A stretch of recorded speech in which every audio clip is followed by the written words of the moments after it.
What's happening, folks? It's your man Patrick the Game Changer Jackson. We also have the lovely Miss Artisa. Hello. Man, it's been a great 2021 that's been coming into this new year. It's been phenomenal. It's been great. A lot of great things have been happening.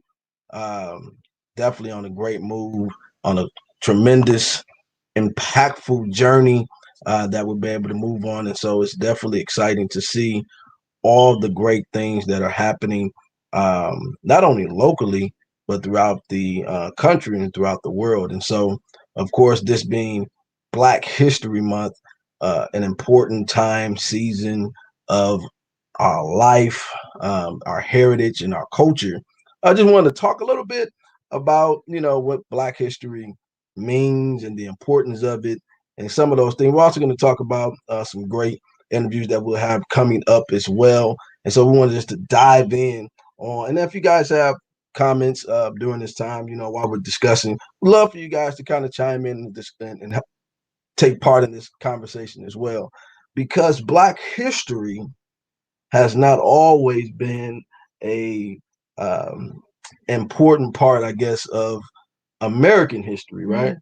You know, in what ways have you seen that? Just from a personal standpoint and not knowing my own history, even as a educated, college educated woman, I didn't start really learning about the culture on a deeper, intimate level Uh-huh. until last year when I started reading the Willie Lynch letter.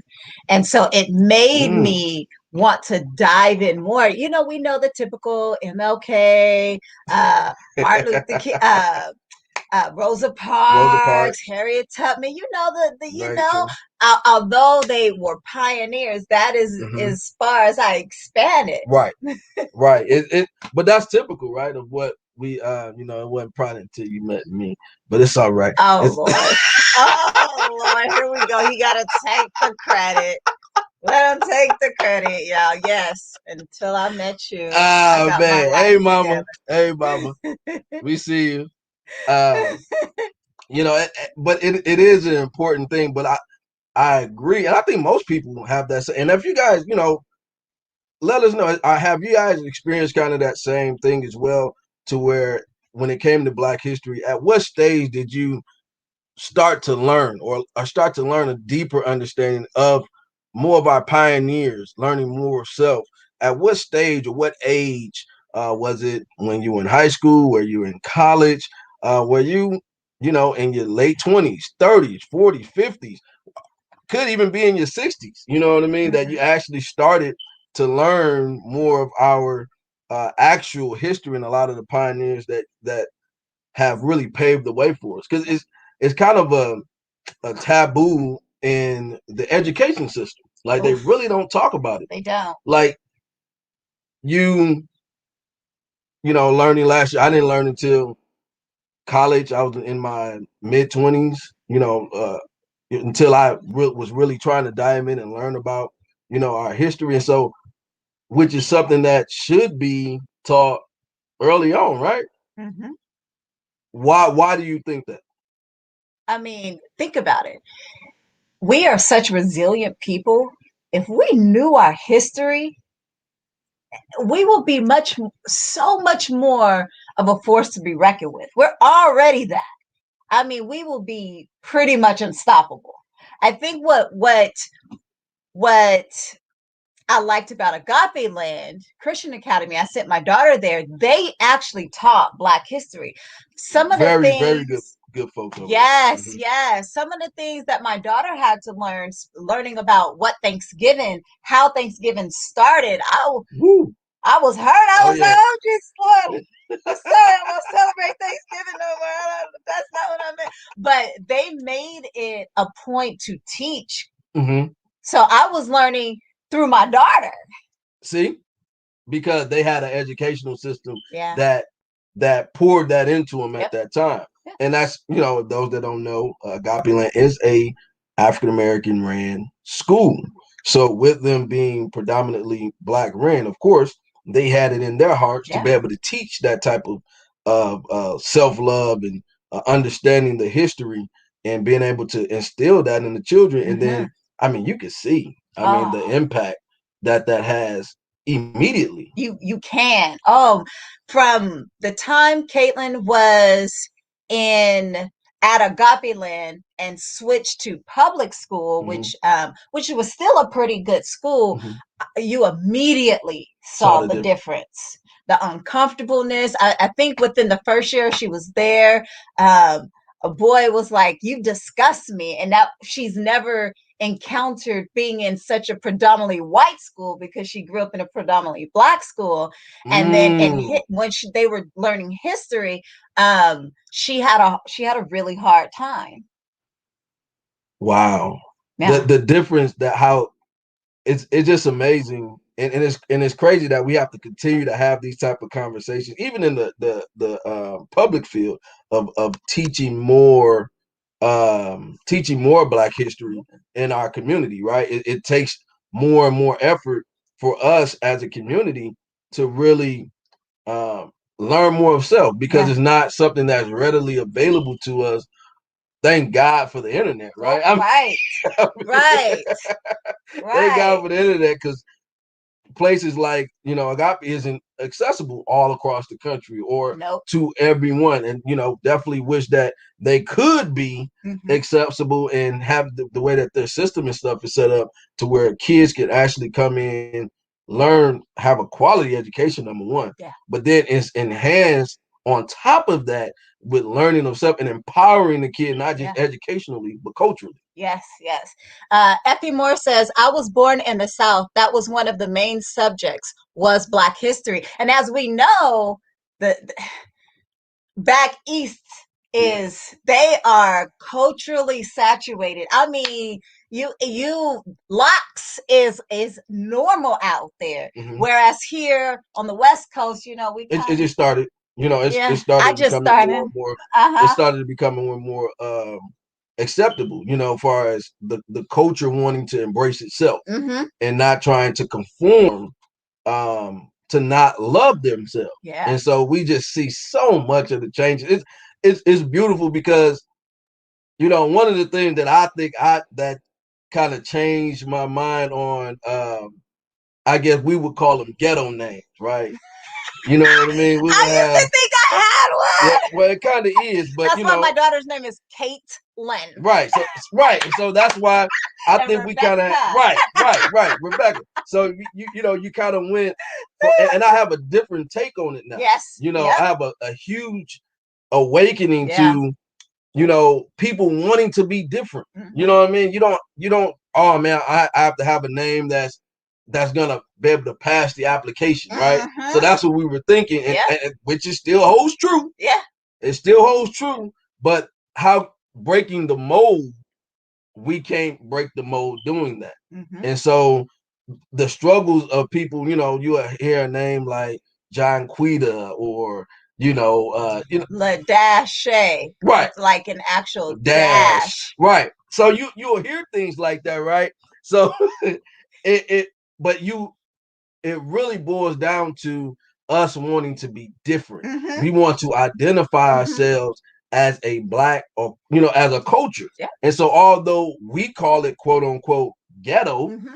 is actually trying to in that I call it the kindred spirit inside of a person. What's the Kendrick spirit? It's a person that Did is you is make the that up or is yeah, I it made it real? I made it up. Oh. But I believe it's our Oh. ancestors, though. Okay. That's wanting to come out of us to be different, Okay. to not conform to. And so, although we called it ghetto, we're calling it ghetto. Why are we calling something that's different from everyone else ghetto?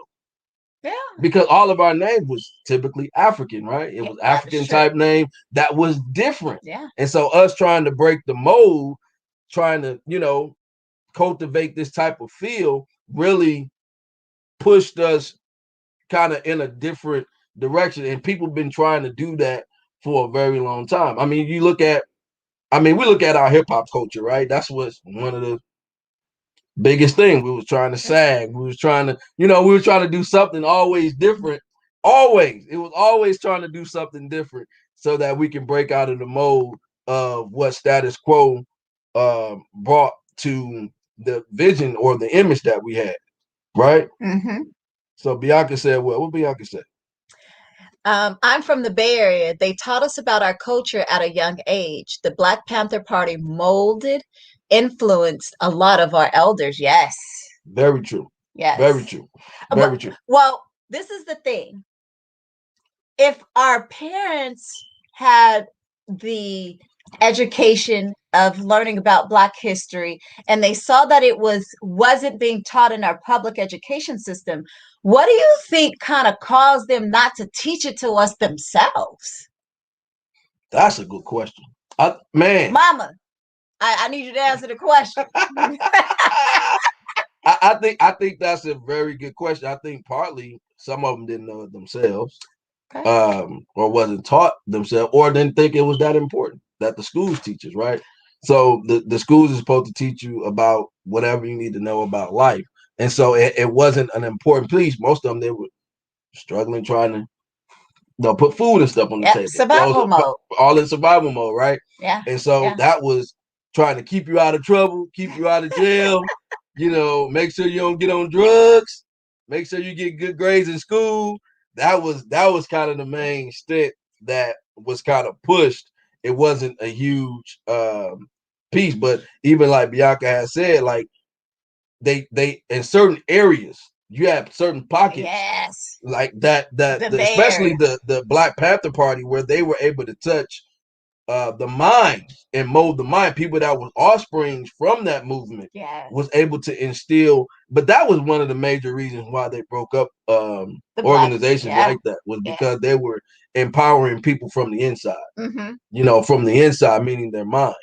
Yeah. The formation of their mind and believing in themselves and not believing in the system. Yeah. And yeah, go ahead. On Sharon Bratton, if you have me on Facebook, I share her daily Black history. And one of the things that she shared about the Black Panther Party was they were the first ones to start the free breakfast before school in the morning.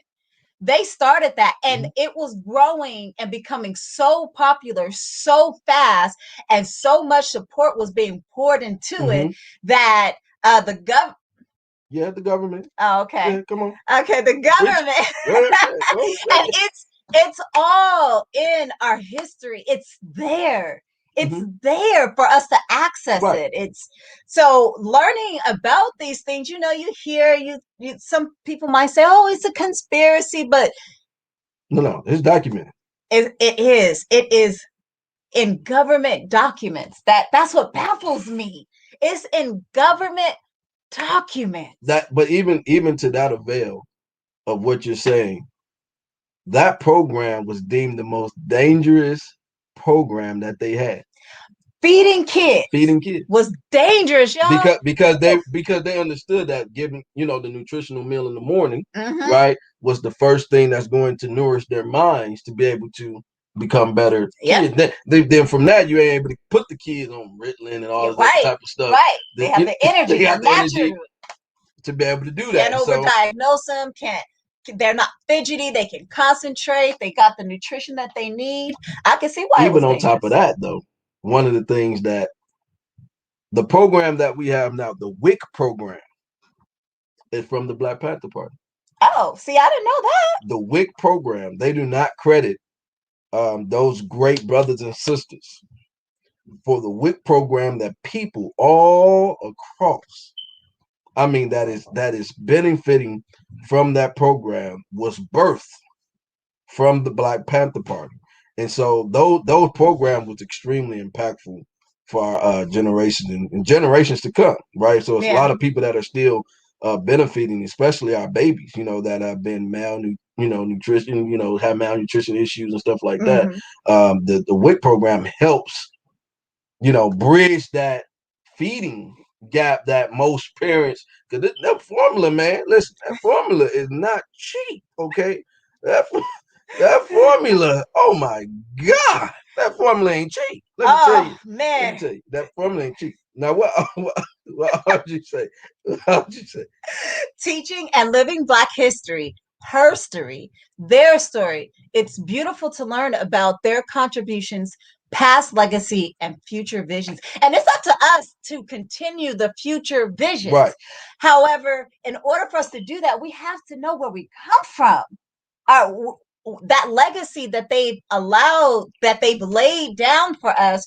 In order to continue that, we have to be taught that. And I think that's one reason why they don't teach it. Right. Because if we continue this, we grow stronger. Right. We come closer as a nation and as people. Mm-hmm. It was interesting. And my mom even said not only because it's because we didn't know, and that's my mom. She's even in the process of learning. Right, at these stages of life, learning more and more. I think because the internet has opened up so many doors to knowledge, it has put us in a greater position to be able to learn more. But even to the effect of even within the school districts, working with some of the school districts now, implementing African American studies in the high schools. It's an interesting conversation with educators that are not African American to talk about making sure the accuracy of whatever is being presented is accurate. According to who though? Yeah. Who's telling the story? That's what history is about. His story or history, right? So who is telling that story?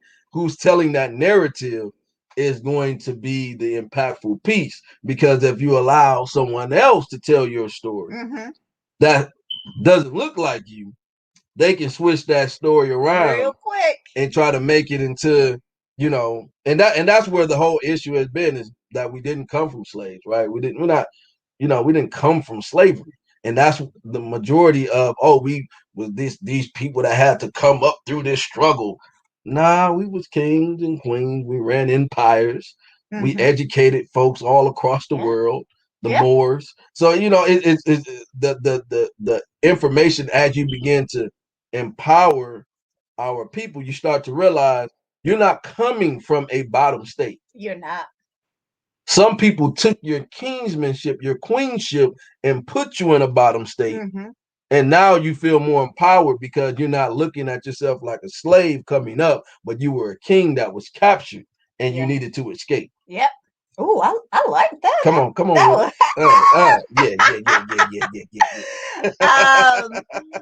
Bianca says, free breakfast program, police to police, provided security and education for our community. Facts. All facts. Yeah. They were, a dynamic.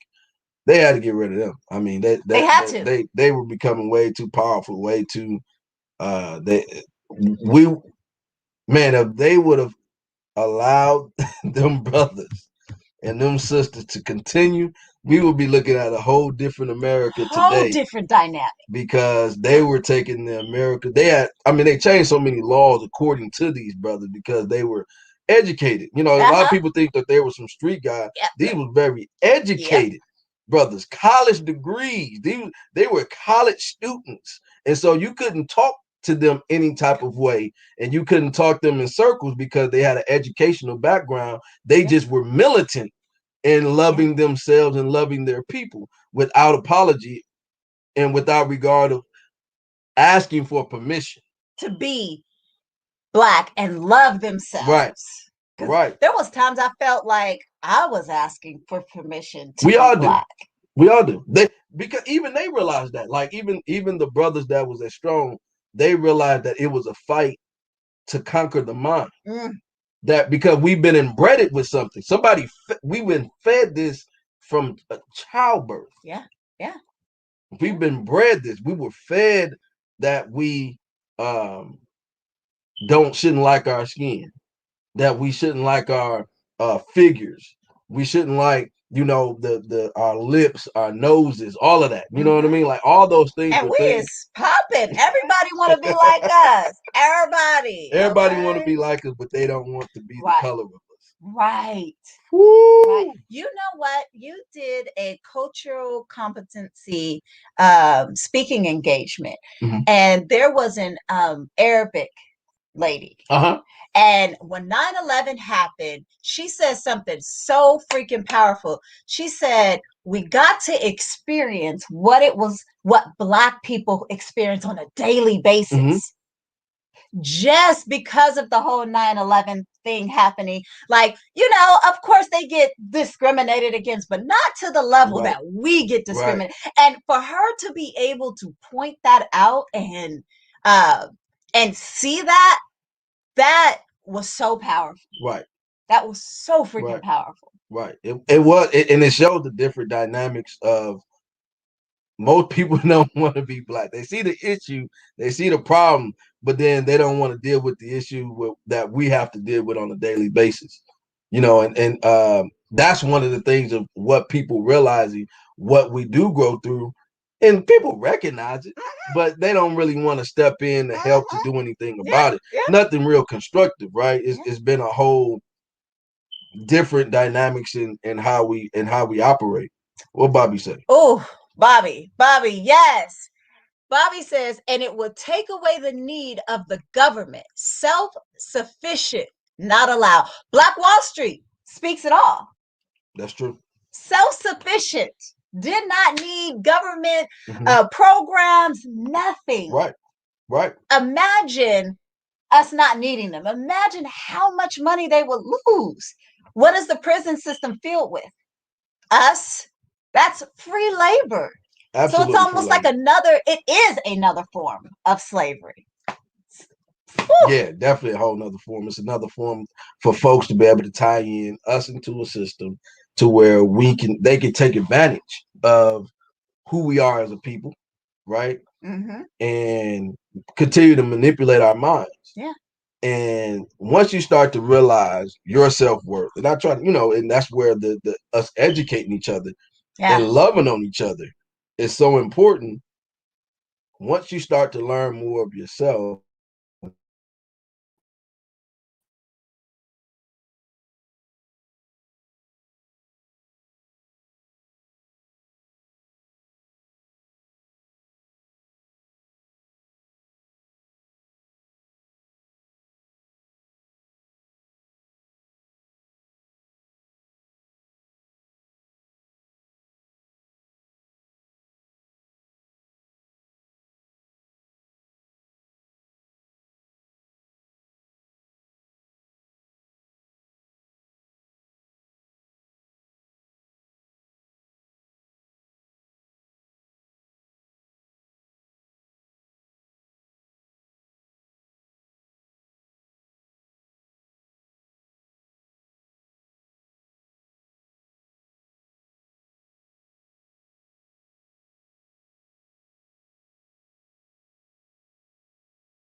For me and told me, well, people are the system.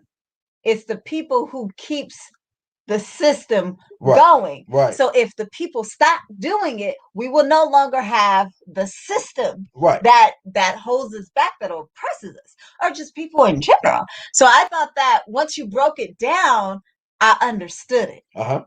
I was able to understand it. And that's one of the major things that is all based on people. This is not some mystical people that's not real. It's real individuals that are making decisions, and it's making it hard for us as a people.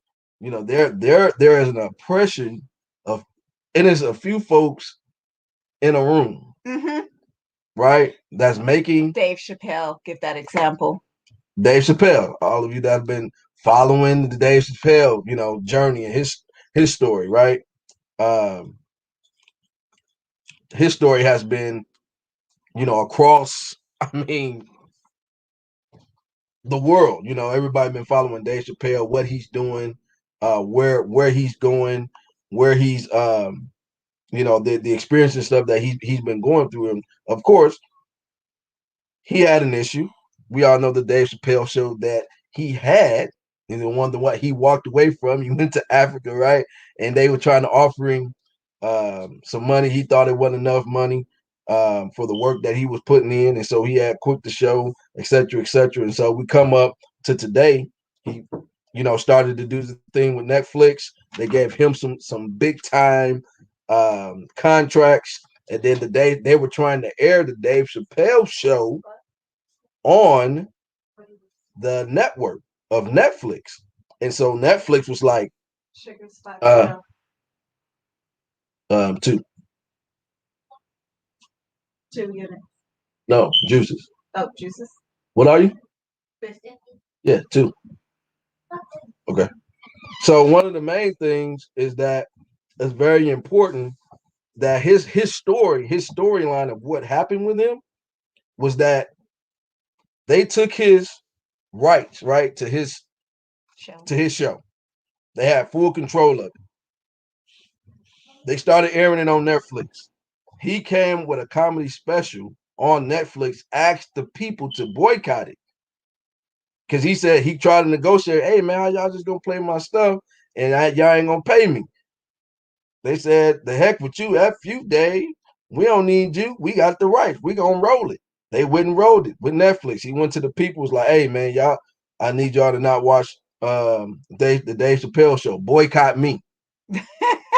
Crazy, right? He said, boycott me. Don't watch my show because I ain't getting paid for it. Guess what? The people didn't watch it. Netflix rolled with Dave Chappelle, took it off their network.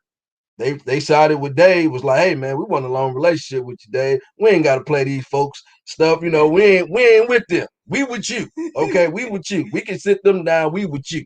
So he said Netflix didn't do the contract with him. A couple days ago, Dave just got a contract with Viacom, I believe, is who he was fighting with. He just got a contract with them, licensing his show, the Dave Chappelle show, because the people didn't watch it. So those folks that acted like they couldn't do nothing, all of a sudden can do something because they started to lose money. Mm-hmm. They started to lose money. So that leverage of power came from the people making the decision to say, hey, we're going to support Dave. We love the show, but we ain't going to watch it because you ain't getting paid. So we're going to support and back you. And so by him being open, him being a trailblazer, is going to open up doors for so many more people that's going to be able to take advantage of it. I mean, right. So many more people. So when we look at that story, we look at the boycotting. It took a year. Yeah, when he aired that. But even back then, when we boycott something, we have to be in it for the long haul. Mm-hmm. And I think that's what people miss. You can't just be on fire because it's right there. When it's gone, you still have to be on fire in order to change history. Mm-hmm. It is not something that happens overnight. So mm-hmm. These walls that's up, this system that we're fighting against, it can be penetrated. It can be broken. We just have to have the longevity in order to do so. Right. That's true. And I think by systems coming in, kind of pinning us against each other, breaking us apart, or giving us flashes of falseness, not real change. Oh, we're going to do this. When in reality, that is not nothing. It's nothing. It's a false illusion that we tend to fall victim to. And we lose sight of mm-hmm. what the real thing is because we want instant gratification. And that goes back to learning history, right? Yeah. Once you learn the game, right, it's like learning the art of war. Like if you've never been in a war, you don't know what you're walking into. But if you study wars, if you've been in wars, you know what to expect mm-hmm. from the enemies that's mm-hmm. coming at you, right? Yeah. Like even if you play a sport, you watching tape on them, you learning so you're not going in green. Yeah. So when people don't know their history, we're going in green, right? We're going in super green, not knowing. We're going in so green that whatever they say is, like you said, instant gratification, Uh-huh. because they're going in, oh, they're going to do this. They said they're going to do that. Yeah. Well, they've been saying it for a long time, but you just ain't been at the table. You just been on the menu. Mm-hmm. Audrey says we need to document our stories, our experiences, our contributions. We need to serve on committees, revise policies and procedures, and be active. So, antiquated? So yeah, antiquated. Antiquated laws are done away with. Our boards, commissions, and leadership should reflect our city, county, state, and demographic. Black is beautiful, and there is much more to be proud of. I definitely agree with we have to document what we do. Well, a lot of it is documented. I think it's not shared. Ooh, so okay. that's the Agreed. difference. Just Agreed. like the information that you're getting from the young lady that's posting stuff. Oh, that stuff been documented. It ain't new documentation. Right. It just hasn't been shared. Yes. The information isn't shared. So we've been having Black history beyond, our great pioneers like Martin Luther King and others. But there's a slew of information. I think even going beyond American history, right? Yeah. Learning African history of where we came from and the positions that we held. Yeah. Even pre coming to America, so that people understand that transition is very important. How did Blacks get to America? It's very important. It's very important because you understand that these people were somebody before they came here. Just like sometimes we know about the Hawaiian culture and how Hawaii was taken over. They had their own royalty and queens and kings as well. Right. We know about that. See, I know about that. We learned about that. I think it's interesting as to why would they let that history in and teach us about it, but wouldn't go back in African history and teach us about it. It's just interesting to me how they pick and choose what they decide to teach and put out there. It's I almost want to. It's like, hey, we not all bad. We go put this forward. Right. This is part of American history. We're not white supremacists. Right. If I can say that, I don't know if I can say that. You're hitting it right on the head, because a lot of the conversations that we have, what we tend to have, is because you have to have a lower class, right? You have to have the low. There has to be a low class, and because America really doesn't want to apologize for what happened to Black people. See, we were on such a large scale. We were damaged on such a large scale. So that's why reparations have been such a long conversation. Just about everybody else have had their reparations. Right. Everybody. But Black people. But it's always a problem when it comes to Black people in the conversation of reparations and repairing the people. And that's what, going back to the Black Panther Party, was trying to do ourselves, but understand that the government has a price to pay to the people. And so that conversation of the dynamics of how we're treated in America continues because someone has put the target on us, just like the 9/11 story that you just gave earlier, of that those people are bad people. We too dangerous. We are dangerous people. But in their eye, bad is, I know you talking about Black bad in a good way, but they talking about Black bad in a bad way. I know that's why they have to portray us in that light, right? Because they're gonna dwindle. They're gonna dwindle down. Well, yeah, that's what the history, books of and the future may behold based on the numbers, right?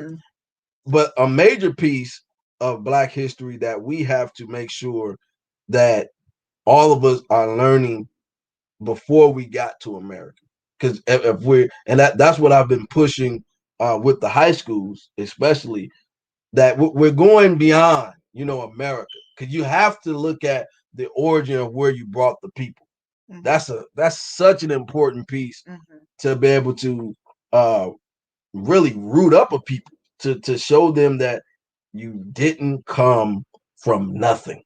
And even if even if we didn't, even if we did come from nothing, but we that's didn't. I understand that. But even if we did come from nothing, if we have that in our mind, being devil's advocate, what we have accomplished is beautiful. Oh, what we have accomplished. But what you're saying, we did come from nothing after slavery. You see what I'm saying? Yeah. So it is still coming from nothing. Yeah. We did still come from nothing. Everything. They took everything. And continue. Our culture. And continue to take. They took our names. We couldn't even hold on to our names. Bobby says our culture is dominant even in Africa, the land we banished and stole from. Black American culture, but we need each other now, Africans and Black Americans. And I think they're seeing that because they even created a divide between Africa or Africans and African Americans. Right. And they kind of pinned us against each other. Correct. And now I think we're both realizing, hey, this beef between us came from where? Like, oh, you have beef? No, you have beef? No. Well, where did beef come from? Right. And I'll give you the narrative. I've been talking over the years to some of our African brothers, and we've been building a great relationship. And one of the conversations that we had was, for us growing up, we saw Africa was the pot-belly kid, right? That's begging for food. Yeah, with the rice. With the rice, with the sad music, saying that, they need help, right? And then over there, we're viewed as lazy to them, not ambitious. Yeah. People that don't want to do nothing, folks that are on welfare. That's the image that is shown to them about Blacks here. So when they come here, right, they're viewing Blacks here as people like that. That's negative, gang members, all that type of stuff. That's the image that they're shown. So they're taught to stay away from folks like us. And we're looking at them like, y'all just some booty scratchers, African booty scratchers or something, And so that's how we're viewing them. And so we're pinning, like you're saying, pinning ourselves against each other in a mental state. Not ever having a conversation, not ever meeting, not even having a great dialogue. We've already predetermined based on what they have shown us and wanted us to see of each other. And now we could never build that great. If you are a Trevor Noah fan, I love Trevor. Man, I love Trevor. He's a comedic, but he is dynamic and he gives it real. Right. He gives it totally real. He keeps it all the way real. Oh man. Bianca says, if we really knew who we were, we would realize our power, thus ending white supremacy. Their sole mission is to make us feel inferior to them.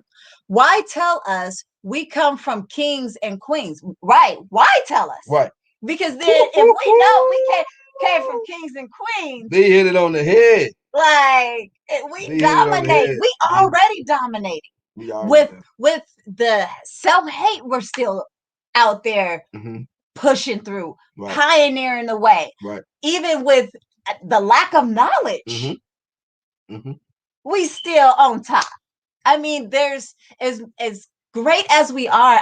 I sometimes I understand, but then I don't understand how, if we are such a resilient people, how we can't see that and bind together and just take over. Well, I think it's happening. Another thing that we have to realize is that all Black folk ain't kinfolk.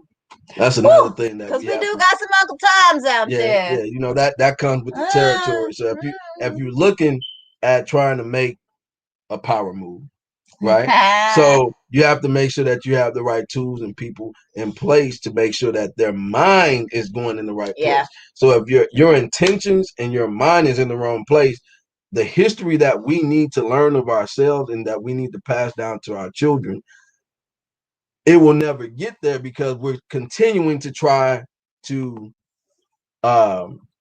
appease folks. Yeah. And so we have a lot of appeasers that are in high positions. Mm-hmm. So you got black folks that are in leadership. They look like, and they can take the claim of being black and being, oh, I'm the first black this, or I'm the person that's leading this particular charge, but have really no real intent of empowering the people that you're saying that you're representing, or people that look like you. Yeah. Because of course, even when you're in a leadership position, doesn't mean that you just serve an African American or African There's a lot of agenda. token black people But out there. you got to get something, get us something. What you got to take. Audrey says, what I'm saying is to be certain it is inclusive and authentic history, not just the MLK of love, but the educated, organized, good trouble, and contributions. Bayward Rustin, for example, James Baldwin. Mm-hmm.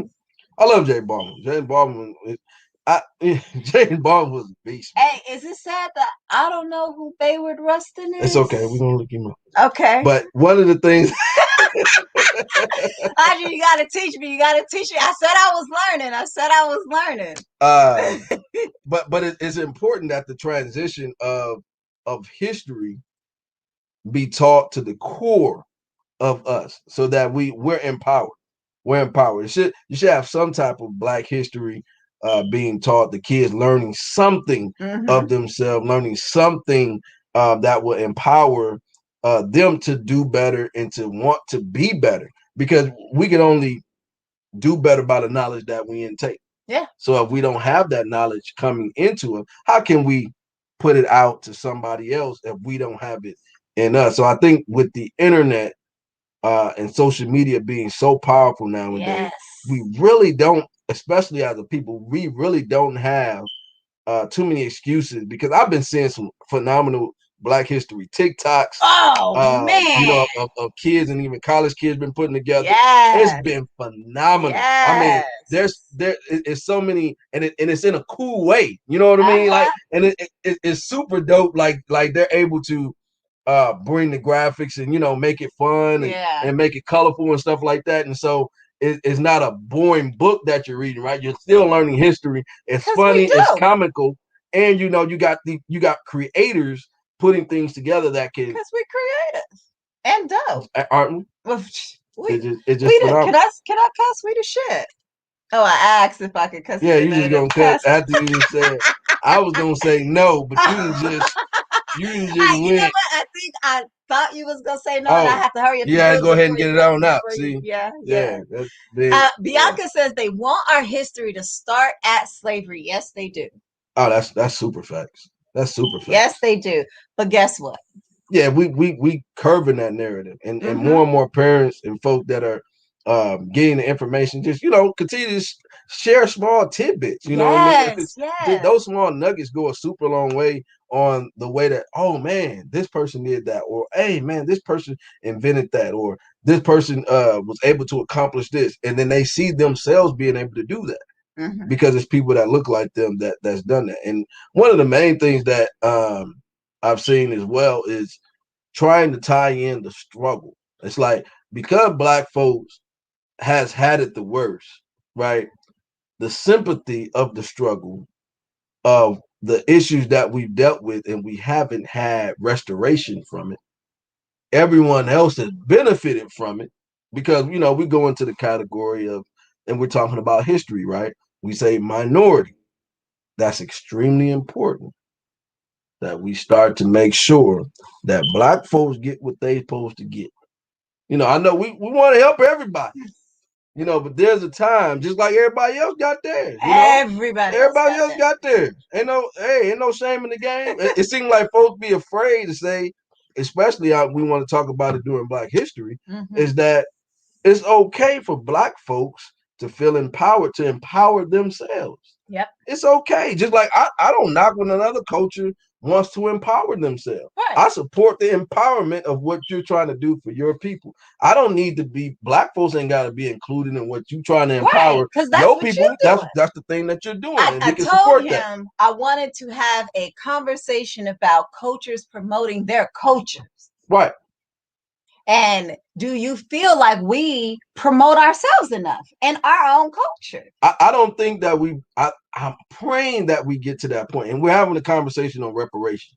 And this is going to be a telling fact, because even back then, and of course we have to learn from history, right? The great thing that Martin Luther King did and Medgar Evers and so many others that during the civil rights movement did was great, but it didn't narrow it into Black people. The word minority didn't single Black people. So many other cultures benefited from it, right? But off the back end of it, but they didn't deal with the major struggles that we still didn't benefit from it fully. Nope. Because we were still having to fight against laws. Yeah. While other cultures didn't. We didn't have to fight against vagrancy laws. And I mean, come on, man. It was such a huge issue. Then you had white immigrants and others that were benefiting from it. So now you have from the word minority, white women benefiting from it. So they're circumventing the system of saying, okay, I have my wife have 51% of the company. So now I'm a minority. So, the word minority, when it comes to it being Black or having it pro-Black and black folks actually being the beneficiary of what the issue of what the problem of that arose in the first place, they're not the ones that have been able to capitalize on it. So that's been a huge problem in our community. What Bobby said? Well, I gotta read all of them. Why you can't read some of them? I need glasses. No, Bobby said, "So you're right," and will vote against their own interests. But hey, they learn how to serve all others first, I guess. But see, that's a mentality that he's talking about. That we have a serve others first mentality. Because we good people. We are good people. Good-hearted. I know. All that's good, but we broke. So yeah, we broke. Yeah, we broke. So we got to. I mean, we ain't, but folks is. I'm talking about us as a people that we got to try to uproot and put us in a better position. The wealth gap. The wealth gap. When you posted that. Yeah, the wealth gap is crazy. We're gonna have a whole conversation on that. Oh, okay. We're gonna have a whole conversation. Jesus. The wealth gap is crazy. Since let me go ahead promote Just in Time. She locks me up. My locks is looking nice. Hit her up at Just in Time. Yes, because I look cute in this video right now with my locks. I just want to throw that out there. Thank you. Thank you. Okay. Now, one thing for sure. One thing is for sure. That's a link. Other people might want it. Oh, okay. Because I didn't know one of the names, so she helping me out. Oh, okay. I'm just letting you know. Thank you, Audrey. Thank you for the link. Make sure y'all go check that out at pbs.org. Oh, PBS. Yeah, it's PBS. They got a whole bunch of great. Nice. So one of the great things that we have to really look at is when we start to cultivate our mind towards saying we as a people want this, and that's where the conversation is reparations, right? If the conversation on reparations is going to happen, and we want to make sure that it's taking us to that next level, then we must support wholeheartedly a reparation for the descendants, the African descendants of slavery. And we have to be extremely specific with that. Extremely. We have to narrow it down, not saying no minority or all this other type of stuff. The straight descendants. And then because you have folks talking about so they was with the struggle, and you got white folks acting like they Black and all this other type of stuff. You have. You remember that story? Yeah. She put in those. That's where my mind went to. It's okay. It's okay. You just stay here. We'll talk about that another time. We talk about that. But one of the main things, though, going back to that is the reparations conversation. If we're going to be very serious about it, then it has to be something that we're going to have to really talk about, because one of the main. That's a main portion that will help with the continuation of learning of history, right? So, of course, they will add an educational piece to that because the learning of self is going to empower generations and generations to come. And so, and you can't do it without resources. You can't. You got to be able to do these things with resources. And it seemed like we got to keep coming. And Martin Luther King said it best. I said, you gonna try to tell a bootless man, to pull up the bootstraps that he ain't got. How you gonna tell it? You gonna tell a bootless man to pull up his own bootstraps? I think one thing that you brought to my attention with when it comes to MLK is one of his speeches. He says, "I think I led my people into a burning building." You want me to go there? I don't want you to go there. I just said I think we tend to miss that piece that he said. And that is a powerful piece if we actually look into what he meant. Bobby said, she said the truth. We are all that, but we're taught to be submissive, and we are. And with that conversation that we had, it was about the transition of you're talking MLK. about the MLK. Okay, so we transition the conversation. That's what you just said. You went there. But I was talking about Bobby. I thought it's both though.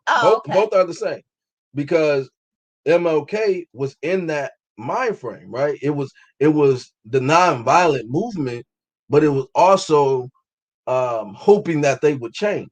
Okay. It was a hope that they would change. And that's why he said, I think I led my people into a burning house. Because they're not going to change. Because why would they change? Why would they give, when you said this before, the man talked about the pie. Why would they give away a piece of their pie so they can have less? Right. Why would they want That's a less? real conversation, but because that's where it's forced, right? That's where, because it has to be a force. It's not, because it was cool, you had to fight to be able to vote. I mean, come on, man. You had just to sign a piece of paper, which is power, right? Just to be able to put your name and be able to put people in office, which was a huge thing for them, which was power and control. The reason why MLK was killed was because he was going to get equal pay for the sanitation worker. So then he was going to be asking for money. So then now he was going to be pushing. He was going to continue to push the envelope. So now we got to get rid of this nigga. Okay, now hey, just like our parents say, I give you an inch, I ain't want to take a mile. Hey, we ain't gave you the right to vote now. Now you want money? Hey, because one of his speech was saying, I'm going to Washington to get our check. Hey, we need to.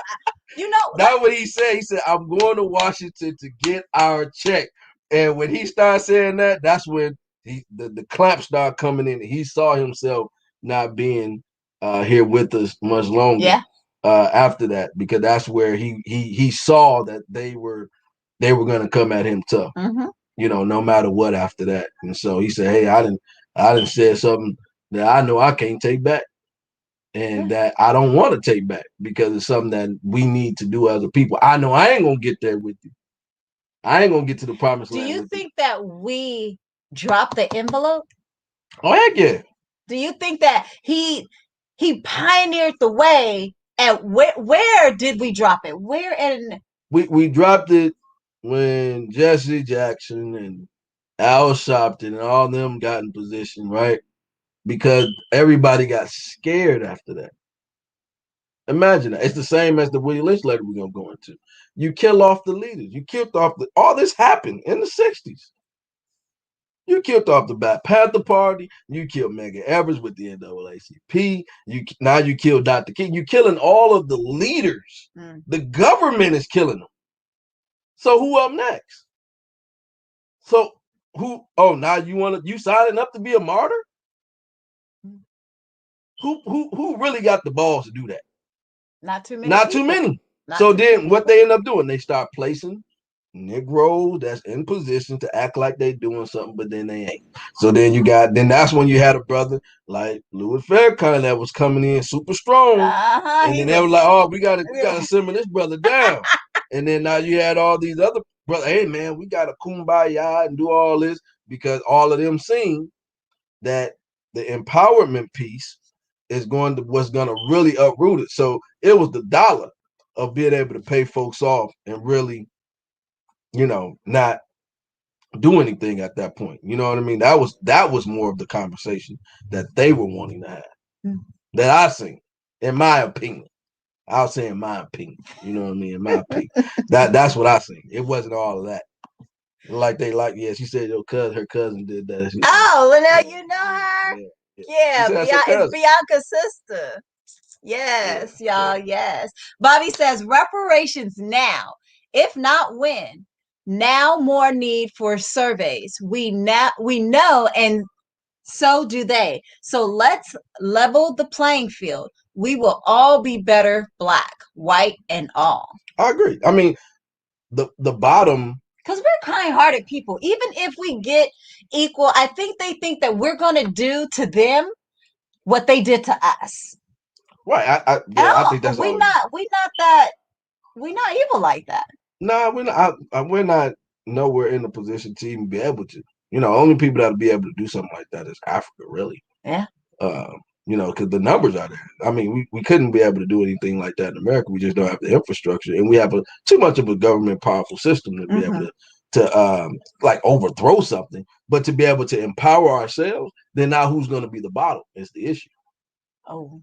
Who is going to be at the bottom? Who's going to continue to be? Class system. Right. We got an unspoken class system. Right. So who's going to be the target at that point? Theirs is loud. It's in your face. They don't sugarcoat it. You from this class, you can't marry these people. You can't marry these people. You can't be seen. We're here in America, land of the free. Don't get me wrong. You can come here and do what your dreams are to a certain degree, depending on nationality. Right. Part of it was, it was a lot of different issues that people don't talk about. When you really line up the issues, the new Jim Crow, she kind of goes from the book by Michelle Alexander, the new Jim Crow, go from beginning to end to up to, I think she went up to Obama or I think it was up to Obama is what she had went up to from the issues that align with the traps and the tricks and the schemes that were placed on African Americans. People make it seem like we're just living here and we're on a clean slate. That there's a difference between the two. When you're running a race, if you got a smooth pavement, you good. If you got ditches here, lumps there, you got to jump a hurdle here. You got to run all the way over to the right side because of huge fire. So, and then you wonder, the person didn't finish. Wondering what's taking you so long. Wondering what's taking you so long. You got to run 3 miles that way because you got a huge ditch, a huge mountain in your way to run around in order to get to the other side. So people don't look at those things and take those things into consideration when it comes to the plight that we've come through, just because they've seen so many of the few overcome. The few overcome. So you have a few that's up there, and we still getting a lot of firsts, right? A lot of first this, a lot of first that, and it sounds good, but it's also depressing. It is. It's like, damn, we still got a first. Some things I don't think is a first. They making stuff up, but I think some positions. I be like, I think somebody been in that position before. I think they just trying to add Black history stuff. Somebody need to come out the woodwork and be like, no, my grandma. No, y'all ain't just gonna say this person was first. My grandma was this, or my uncle Joe. I got the document. My Uncle Joe was this. Y'all lying. Y'all better put my uncle in here. You don't replace this person with this person. See, I think folks just come out the woodwork. Bobby says, our young are waking up through higher learning, but this internet is the game changer. Yes. Forward. Oh, Lord. Oh, Lord, Bobby, you just made his day by saying game changer. Forward. We're not looking back. Hell no, we not. We shouldn't be, though. And we ain't. We shouldn't be. We shouldn't be looking back. There's no reason to look back, people. There's no reason to look back. We have to get out of our own way at this point. If we looking back, it's to gain the strength to keep pushing forward. I like that. I like that. I like that. That's what our ancestors left us to show us Man, how strong we are. you should pat yourself on the back if you're doing something great with your life, because you are our ancestors' wildest dreams. Yes. If you're taking advantage of what is going on in your life today, educating your children, putting them in a better position, educating your family, educating your friends, empowering each other to do better, man, you are our ancestors' wildest dreams. And the people, the no-name people, I mean, that died for us to have a life has been phenomenal, man. I'm so elated at what we've been able to accomplish as a people. Yes. And where we're headed. And we got a lot coming to y'all, man. We wanted to jump on here and talk about Black history for a little bit. Just a little bit. Just for a little bit. Give our thoughts and see what Yeah, where kind of get y'all y'all at. thoughts and stuff on it. We're gonna have some good dialogues and conversations, some phenomenal interviews gonna be coming up too. So we got Gifted and Lit that's gonna be coming on this Sunday at 12. So we'll be having a conversation with them. It's a great educational tool that's really, really taking our kids to another level in a fun way. Yeah. I mean, it's really interactive, extremely fun. And so you guys tune in this Sunday. It's going to be a great, great conversation. And hope you guys continue to participate with us, because we got some great things that are coming ahead. And so, did you want to add anything? Be empowered with Lamonti. Tune in within this 3 fabulous ladies. Oh, a force to be reckoned with. Yes. Saturdays at 10 a.m. Tune in, listen to them. They have real life conversations, real dialogue. It's raw, ain't nothing sugarcoated. So be ready. Be ready. You know I don't like that stuff sugarcoated. Give me to me raw and direct. Don't like it no other way. Let it sizzle. Let it marinate. Let it go ahead and go on. Oh, Jesus, Lord, he's about to start preaching, y'all. We need to go because he's about to start preaching. But yes, tune in with those fabulous ladies. They can be found on Facebook. Be Empowered with Lamonti. Yes. That is it, man. So appreciate y'all for listening in. Make sure you go to Power Moves 365 on Facebook, Instagram, and on YouTube. Make sure you go subscribe and like. Share. We appreciate y'all. We are out.